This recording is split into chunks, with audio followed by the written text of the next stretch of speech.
this first session I'm going to do on the attitude of a leader. Leadership is all about attitude.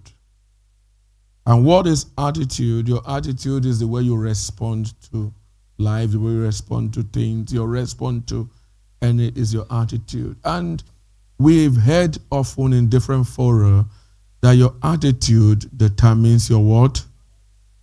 Your attitude determines your altitude. The height you will get to in life is actually determined by your attitude. And sometimes, in a book Jessica wrote, she said that a bad attitude is like a flat tire, cannot take you anywhere. A bad attitude is like having a flat tire, it will resist your movement. In leadership, we say attitude is everything. Attitude is everything in leadership. If you want to succeed as a leader, there are certain attitudes you must have. And we cannot exhaust every one of them for time, but we just want you to understand is about attitude. Now listen to me, and the first thing they teach you about attitude is when you how many of us have seen this? They give you a glass of water, and somebody give me a glass. Let me quickly show you. They use it to tell you the kind of attitude that you portray, the kind of person you are. Because sometimes attitude is a product of our perception.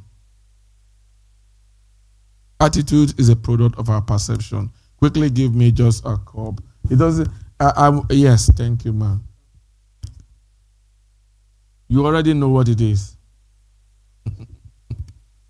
Thank you. I'll use it. Thank you.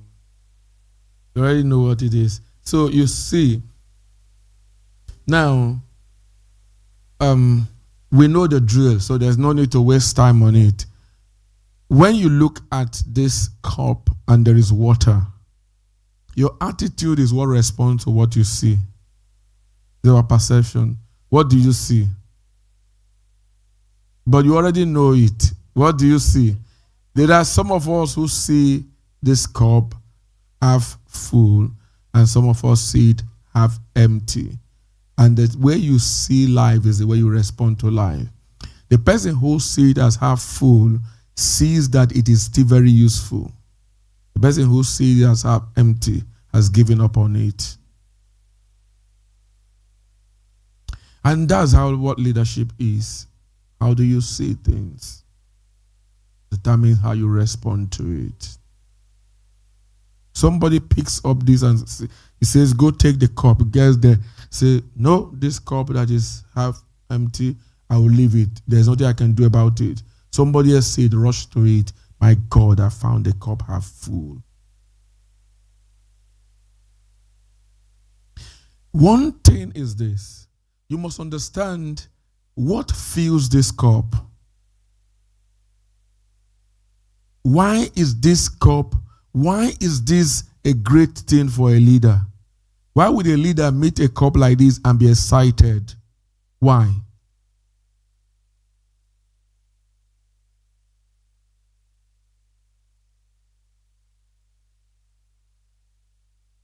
The reason why a leader will always want to be given a cup like this is because what fills the empty space is you. No leader wants to receive a cup that is full. You want it half full so that you feel it. And what everyone is looking for, most of us, when you go for leadership, you go for interviews to be elevated in your workplace. What they are looking for is somebody who can see a half-filled cup and know that they are what is needed here, not water. Can somebody sit down with you and discuss with you and see that leadership in you, that attitude in you? You will be sought after everywhere, anywhere. You will be needed at all time. Because you find out that you are the solution, you are the what fills the gap, and you can. That's what leadership is all about. Leadership is not about having skill in any particular area. Most times, what we do without knowing is that we want to hone our skills so much in a particular area so that we'll be very useful. Or you just end being is a manager, not a leader. Because you know that thing so much that you can do it without. No, we are looking for those who can use people to do it. How many of us, if you follow sports, you find out that most of the leaders, not the coaches now. Do you know that what they call managers in teams, they are not the coach who coach the players. They are not the coach who play. They actually they lead the team. That's why when a team is doing badly, the first person they fire is who? But never goes to the pitch. And a very bad team under a leader will become a very great team under another leader. What's changed?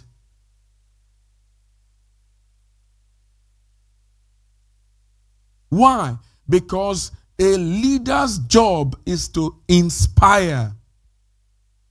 A leader's job is to wake up the giant. Everyone has a dormant giant in them until they meet a leader. The first time I met Pastor Funke, I met her worshiping. She sang excellently and all. She sang beautifully when we were planting. Am I okay to use it? When we were planting the church, when we came to plant the church in Sligo, she was the hired. she wasn't a Tremite. She was the hired singer, and this lady sang so beautifully well and everything. And when the pastor there brought me to pray, and I lay hand up after I pray for her, I said, "Call me." You remember the first call? I told her, I said, "You will lead church." She said she's planning to leave the choir. I said, "I'm not even talking about you being in the choir."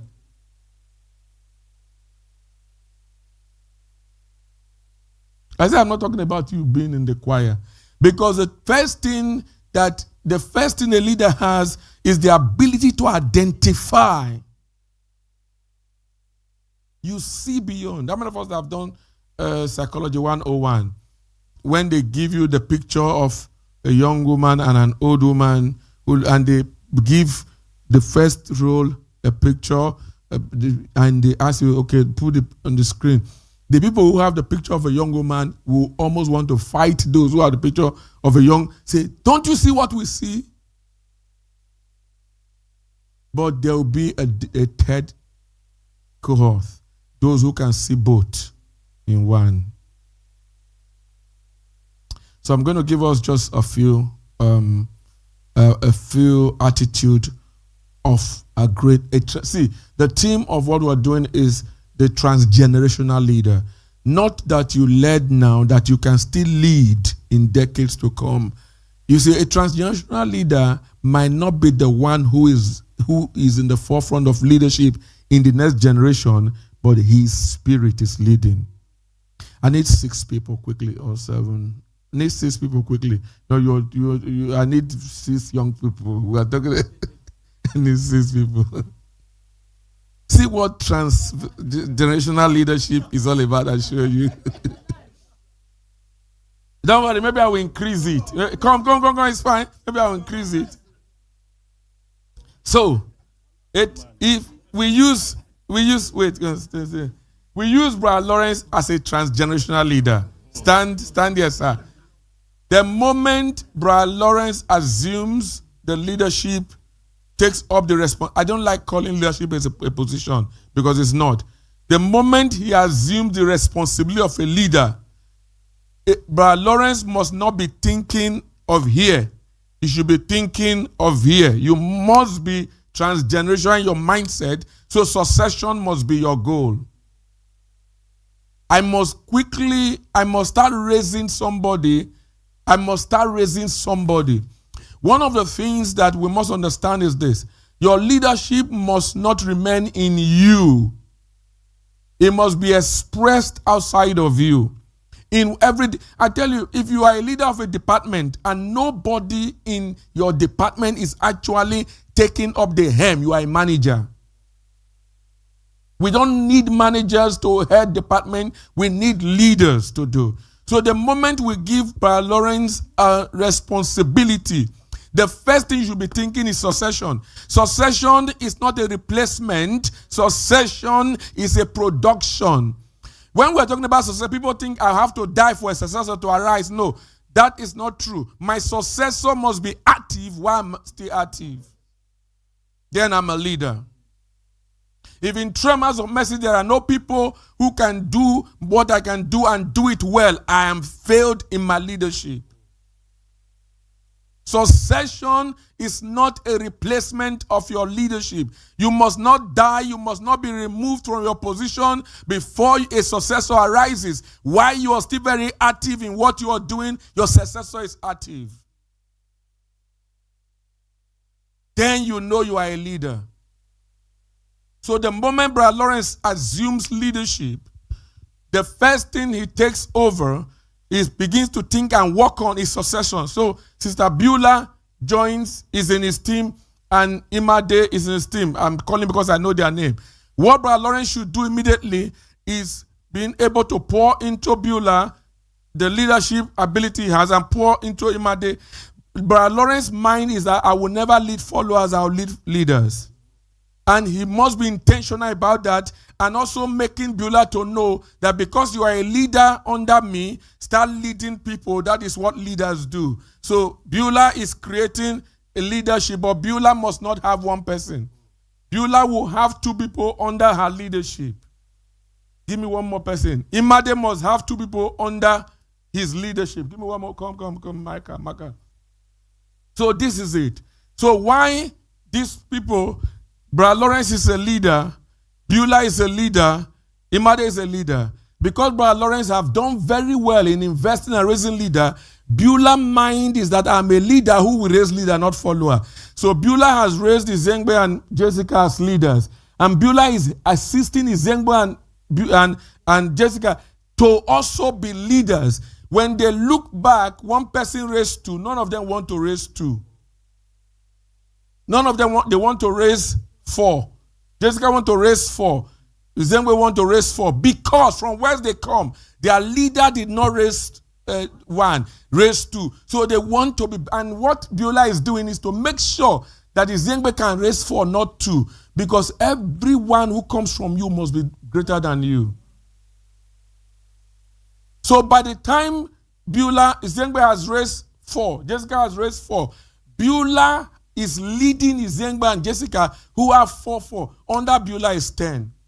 Under Imade is 10. Under Brother Lawrence is how many? He is still active. He has 20 leaders. And that's how, because their leader enables them, they produce. It is not what you tell them. It is what they see. You enable them. They will produce double of what you are. Before Brother Lawrence is even thinking of retirement, he has over 1,000 leaders. It will be an organization of leaders, not followers. An organization of followers cannot do anything. Thank you.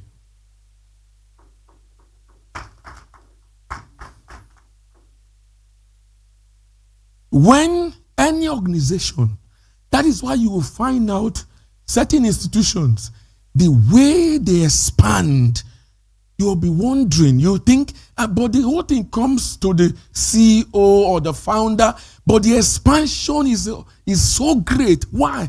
Because the founder or the CEO, the first person, understood what the strength, leadership drives growth.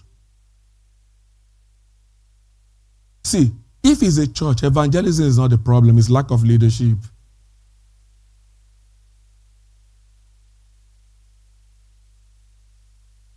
Leadership drives productivity. Your business cannot grow. The day you start thinking of this. It must be. That's what leaders do. Succession is a no-brainer. You are not living, you are not dying. But you understand that if it stops in you, if everything stops in you, that's why sometimes I ask people, I say, did we not, I thought we gave you leadership responsibility. You are not acting like somebody who is a leader. You are, all I'm seeing is a manager maintaining status quo, waiting for me. First of all, one of the first attitude in no particular order is that every leader is initiative. Every leader. So what we do is this. The first thing we did was we showed you a glass of water. The attitude, an initiative attitude, is what you begin to look at this glass of water, and in your head you're thinking what to do with it. There's something to do with it. But if everything has been done, a leader doesn't like to handle anything that has already been done because it questions your initiative. See, it's tiring to have given anything you hand over to a leader must come as a sketch so they'll fill the blank. When a leader returns to somebody who is supposed to be a leader, returns the sketch back to you, you sit down and just said, and I want to say to people, and I said to myself, every time anybody who is serving as a leader under me does that, I do not blame them. I blame myself. I say, okay, you've not taught you. Maybe this person don't really understand what it means, what they are supposed to be doing. Sometimes I say to saying leader, this assignment I gave you, I'm not even requiring you to do it. I'm thinking you understand that leadership is about team. What is your team doing if you're the one doing it? What is I want to say this. We are hosting our father in the Lord and mother in the Lord, very major. They are coming to Ireland for service. Big Daddy and Big Mommy know that me and my wife will be arriving Ireland on the 19th of May. They will come on the 10th. They are not bothered. Because they don't even expect us to be in town. They don't expect us to be doing. You don't expect us to. If we do that, then we'll be called back and sat back and say, what is happening? What did you learn? What do you know? Every time anything comes into your purview as a leader, it questions your ability to initiate your initiatives. What are the things? When a leader enters a place, their brain is a leadership attitude. Your brain is working. What can be added? Something has to be added to what exists. A leader is always like that. Watch this. Sometimes that's why you find us in certain organization, the CEO will just come to the place and walk around and see a place, want to see he wants to see what the leaders, I write a book on this man book that owns the Virgin Atlantic, Richard Branson. He says sometimes he flies his plane, he just come in as a passenger. He wants to see how they operate. He wants to see if he doesn't want them to remain, the airplane to remain the way he has thought of it. He wants to see what the leaders have done, what they have brought into it. What initiative have you taken? What are the things? Somebody taught you something 10 years ago. 10 years ago is still where you are. See, if it's where you are, you have diminished. Do you know that? If where you are, the way you do it is where you have diminished. If you don't know, because time moves. Somebody say time moves. I've always said that one of the things to become obsolete in this time is in minutes you become obsolete. In minutes, the things that they applauded you for, people begin to wonder, complain. Why? Because things are moving. So when we talk about initiative, great leaders, transformational leaders, do not wait for the future. They create the future now. You do not wait for the future. You bring the future to now. See, it's good to talk about yesterday, but try to walk towards tomorrow. Okay? So the second one is this. It's very tricky. You begin to wonder what line, there's a fine line between having initiative and also being innovative. The second attitude of a leader is what? Innovative. You must be, Brajika, can you begin us the bullet point, is it possible, to be what? Innovative. Innovative. Innovative. Let me use a simple word. Let me use a simple way to describe this. So, let me, some people, one day I came to church on a Sunday morning, and I saw that the way the chairs is in the church has been changed. They changed the space, they move it, they do this. How do you think I felt? I hate, sorry, that was, I distaste to hear person say, this is how pastor has been doing it. I go back and look and say, So we can't even suggest, we can't think and say, can we do it better? Is there a way to this? If we have to do it. That's what I was trying to say. You are self-seeking. You are so self-seeking that you want to maintain status quo. It's a problem. You can walk up to, one other thing that is not in the note I want you to learn is this. Pastor Oka talked about, I just remembered I want to say, talk about mentorship. And most people, I don't know if you understand mentorship. Mentors do not look for mentees. Mentees have to look for mentors. Nobody calls you and say, come, let me mentor you. It is you that goes and say, I want to mentor. Let me also show you one of the easiest way to become a mentee to a great mentor that you know. If you have proximity to a great person and you want them to mentor you, maybe in your workplace and it can help you. It's a no-brainer in your workplace. Go to your director, your leader and tell them, how can I assist in what you do and make your work easy when I finish the work assignment I've given? What they saw is a leader. Because what you have just said to them, I want to understudy you. How can I see, sister, make your work easy? And when I finish my own work, I will have time to, what you have just said to them, I like to be a mentee. Because every real leader is looking for successors. If this thing, the only thing you will learn today is to remove your mind when you hear succession as the person should die. Let that change from your mind. It is a wrong way of defining succession that has made people not really understood what it means to create successors. And do you know that the church is the church is a culprit to this. The church does not believe in succession. People see, if I don't die, nobody will be doing and the day you die, everybody don't know what to do. Because there was nobody actually actively working that you can actually die. Do you know that your successor is easy to, while you are still very active, to correct, to help them, to shape them, to direct them, and also see them raise.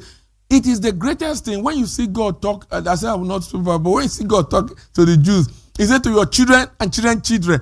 Abraham's testimony was that he lived to see his children. Why? He was able to see them, see how his children will raise their children and guide them in doing that. That's how in our organization. Your manager is waiting to be made a director before he begins to raise managers in his. No, it's a problem. We don't talk that. Leadership is not management. You know that. The manager is the one you give something, maintain it. The manager will say, the organization said to us that we will be working like this, and anybody who does not work, we will report them to the organization.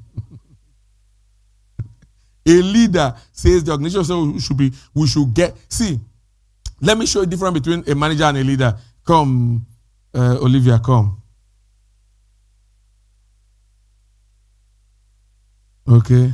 So, Olivia is, I want Olivia to be a leader. But Olivia already has the mindset of a manager. So I said to Olivia, this is our starting point, and this is our goal. So and I said that to Olivia, and then Olivia see me start going like this.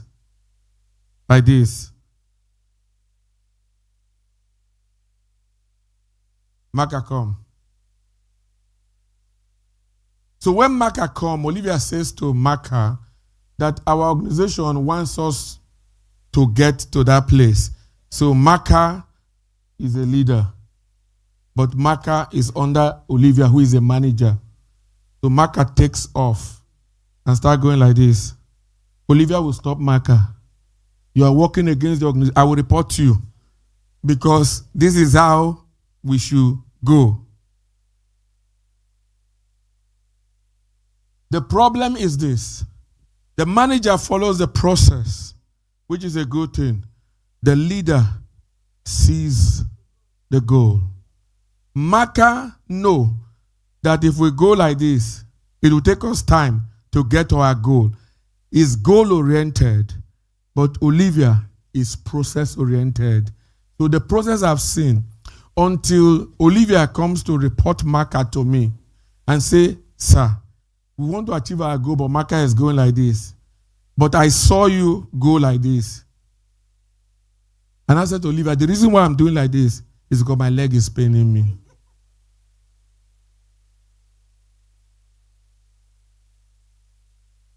Go sit down, thank you.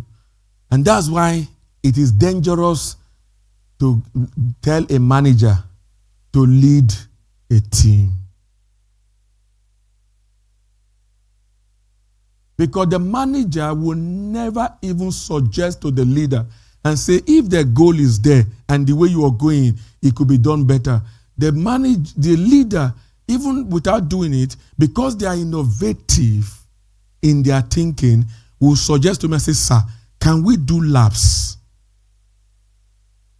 But the manager often, when you go to leadership meeting, you will see when a manager speaks and when a leader speaks with regard to any vision that is casted. The moment a vision is casted, the leader's mind is thinking, yes, this is the process, this is the way it is, this is the report we have, this is the analysis we have. You know, when I hear people say, we have never done it before, let's remain the way we've been doing it. You are hearing a manager speak. Why not? Why? Managers they fight against change.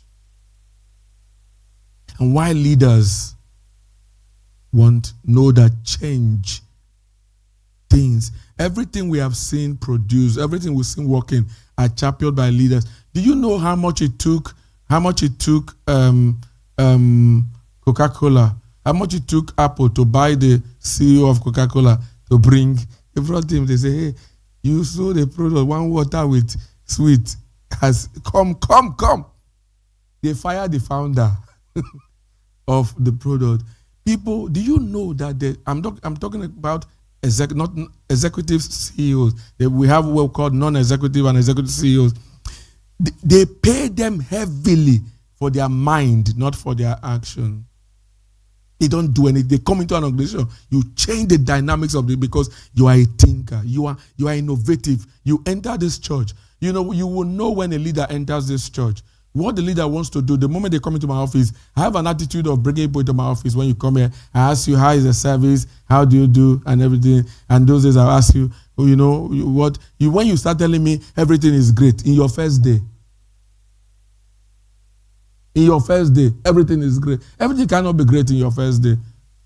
But where you will become somebody who is too much, you tell me, but there's, as I stay, there are certain people, when you finish talking to me in my office, I'll tell you, even if you've made up your mind not to come here, I'm going to put my knee on the floor. You have become a member of this church. Because the moment you spoke 3 words, I know that this person is a leader, given an opportunity on a prayer platform, you will do great. There are some people you just know, these people know. And most of the things we do in the church setting, why a church is still growing, is more of placeholders. But you can also raise a placeholder to become an effective leader.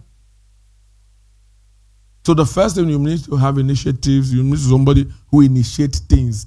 You must think. And sometimes I say to people, I say, there's the responsibility that you have in where you are, in your church, in your workplace, in your career, in your business. How much time do you put in it? Do you think of it? What is the brainstorming you do with regards to what you're responsible over? What are the new things you are doing? Because it is in the brainstorming that new things come, new ideas come. Because a leader must be creative. Creativity is the hallmark of leadership. You must be creative. You must be there. It has to be an ingredient. And these attitudes, these things are learned. You can learn it. You can learn it, you can practice it in your small way. But you must know that those are the requirements. Hallelujah. I won't say hallelujah now. Great leaders are very persistent. Very persistent. Very persistent. That's the third one.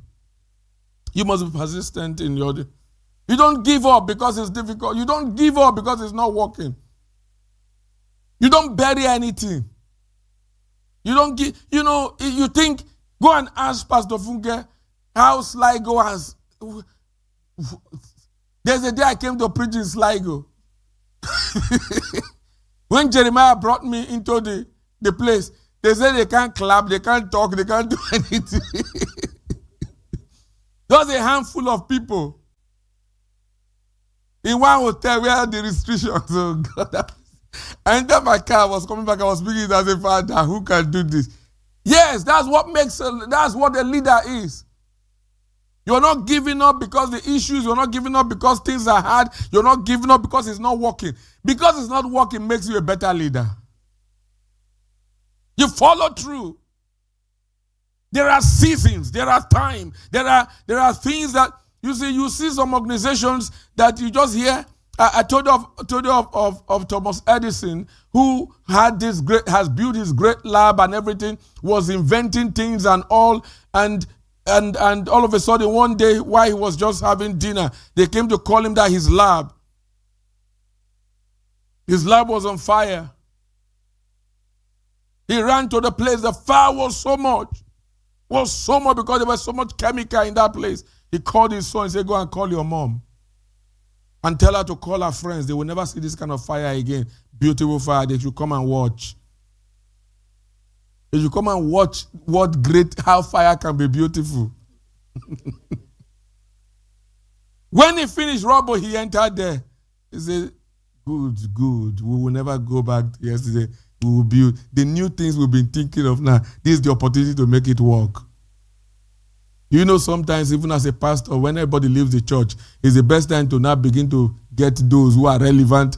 Do you know the worst thing to do is to inherit a church from another pastor, because majority of the people in that church are followers of the former pastor. It will be hard for them to accept you. When they leave, you start afresh.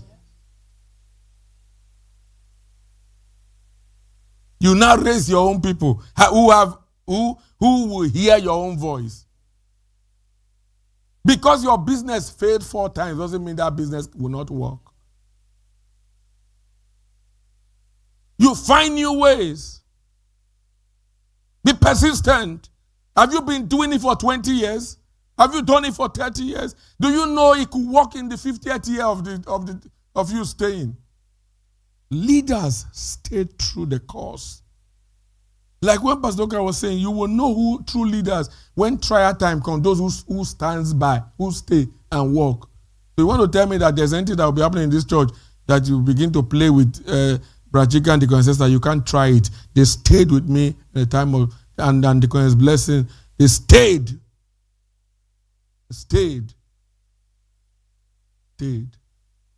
They stayed when it was not, when it was not possible to stay. You think I'm not annoying them? You think I'm not? The kind of shout on Brachika, none of you, nobody can handle it. And somebody tomorrow tell me, why do you love him? Why?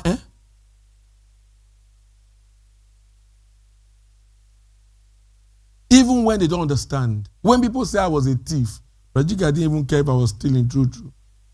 They never discussed it, but they stood there. Leaders stay through the weather through. I can't forget a young lady came to our house, said to want to see me, came. He said, sir, many people are leaving the church. I want to also leave. I said, have we offended you? He said, no. He said, but people are just leaving.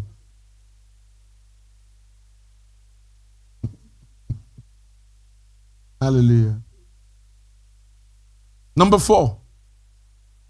Effective and transformational leaders are highly disciplined. highly disciplined. See, this is the way to define discipline. And I don't know what those people are doing in that cubicle. What are people doing there? Okay, yeah. Discipline is called self-control. You must have it. Discipline. It takes decision. It takes passion to start a journey. It takes discipline to stay true. It takes passion. It takes decision to start a journey, but it takes discipline. Oh, I have made up my mind to lose weight, and I will exercise, I will eat right. And they bring one good chocolate that has your name on it. That has your name on it. You will say to yourself, a bite will not, it kills. Every great leader is highly disciplined. You know why? The reason why you need discipline to be a great leader is you know when to say no. You can say no. You can say yes. You must be disciplined. There's something I do personally, as periodically, I do what I call self-discipline. I give myself certain tasks, and I can just say to you today that I am not going to do this. Not because it is wrong, but because I want to strengthen. Because you see, one thing I learned about the body physiology is this: any muscle you stop using becomes weak.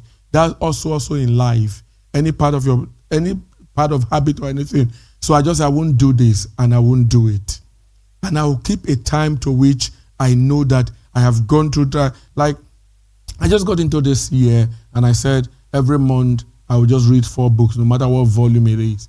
And how do I read 4 books every month? I'll make sure that if I wake up in the morning, the first thing I will do, I don't wake up in the morning in case you think that my morning is when I wake up.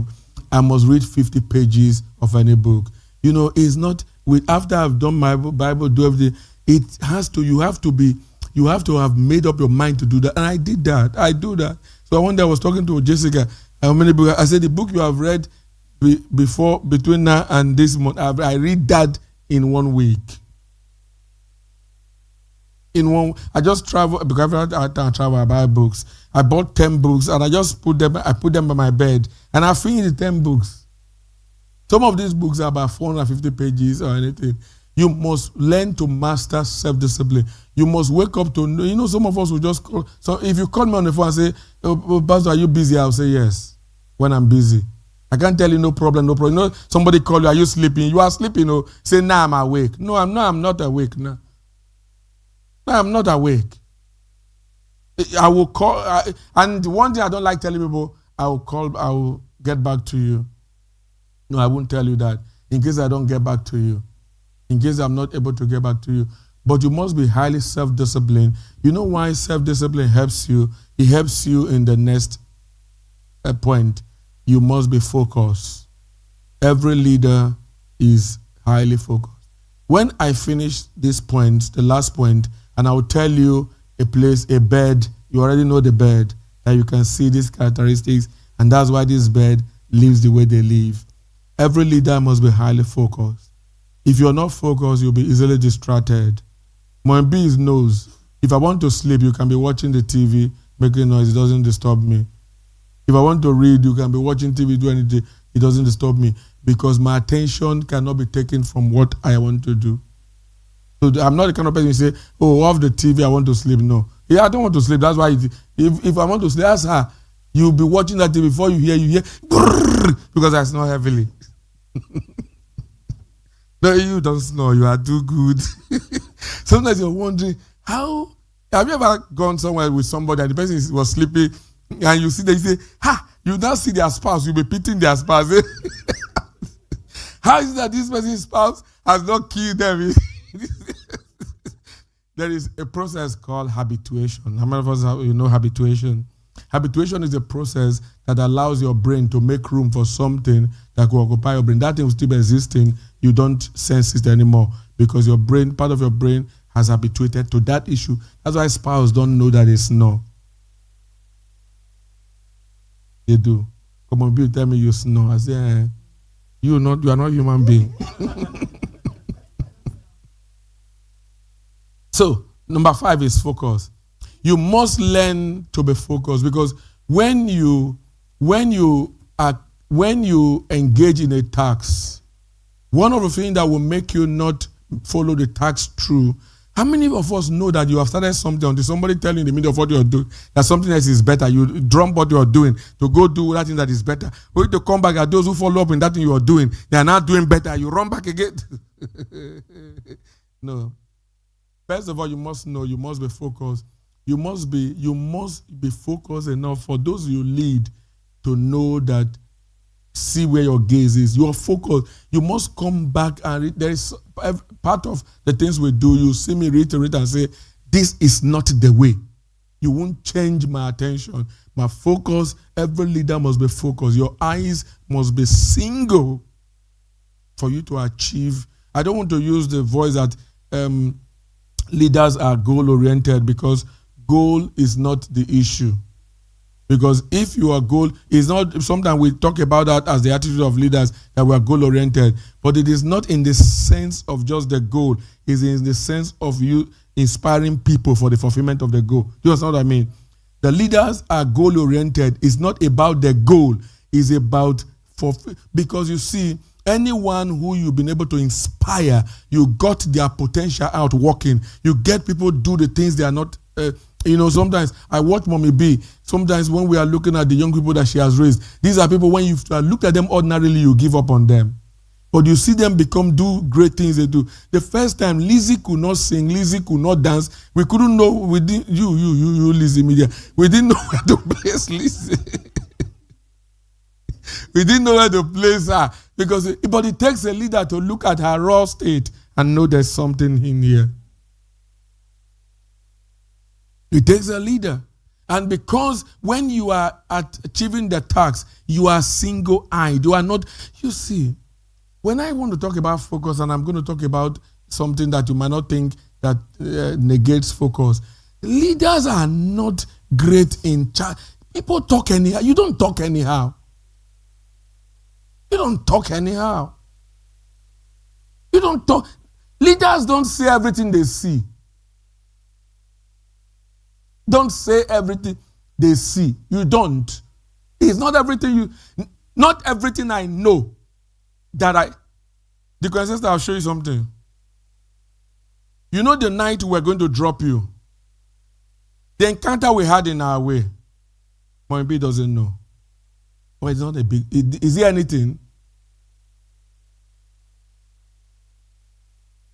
It's nothing. But it's not every story. You are not petty. You are not.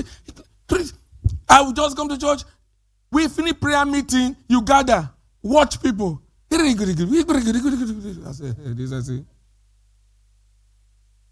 oh, don't you know that Brachika? It's not about gossip. You are not chatty. Leaders are not chatty.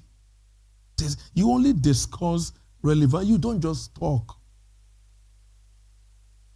It's lack of focus. Everything. Somebody just came to church and the person is your friend. The person who just came to church is your friend. That person know 5 years ago of the church. Just came to church. Through you know everybody. If the person still remains your friend, the person is just wanting to just, there are people around you. If you want to get information, you just talk to them. They know everything. You sell yourself cheap. That is through you. People know the story of the things that are happening in your... Every siblings have that. In our family, we have that. We say if there is a story you want everybody in my family, don't bother to call everybody. Tell one. Tell one. Everybody will know. But then no real things will be discussed with you. I tell you, a friend that tells you all the story, you are ready to tell your friend any story. And when they come, you comport yourself because one day, one of my friends, acquaintances, one day I was driving, I stopped the car, I said, come.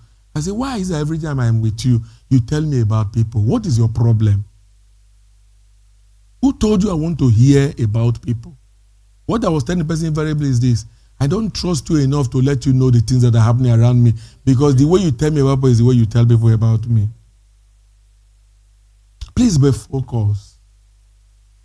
The last one I'll take, because I know I've exceeded my time, we'll go for 30 minutes break, is that every leader must be passionate. Every leader is passionate. Every leader.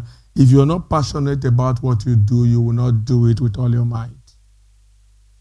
Every leader, we cannot exhaust the attitudes of a leader, but these points are just the things that you see. Normally I say to our pastors, I said the assignment and the fulfillment is not the problem. Is that when we told you the assignment, how passionate are you? Because when you discuss it with passion, the people are driven. Did you understand what I mean again? When you come and convey what we have, if Big Daddy gives us an instruction and I stand here with if I'm passionate about it, my people are driven. You know this thing where we say, some of my members cannot come. Do you know we took people from here to the UK? Did you remember then? So sometimes when people tell me, hey, they can't come, I say this, they will come. How passionate are you? Oh, the ushers cannot do. Oh, the choir will not do. No, it's not the choir, it's you. Oh, this is what I had. No, it's not. How passionate are you about it? Because passion, it is your passion that drives your team. It is your passion that drives the people that you lead. A passion with which you engage in it. It has to be. I want to close by saying this. Leadership is all about attitude. Attitude will get you there. We have a session of question and answer, which is like question. I know you, and one of the bigger questions I'll be asking you to ask is, what if I find myself on the team that the person who is in leadership is not a leader? We'll help you answer that. Okay? So, this is what it is. Knowledge does not condemn you. The reason why you have this knowledge is for you to add them in your archive and look at everyone can become a great leader as long as they are open to learning.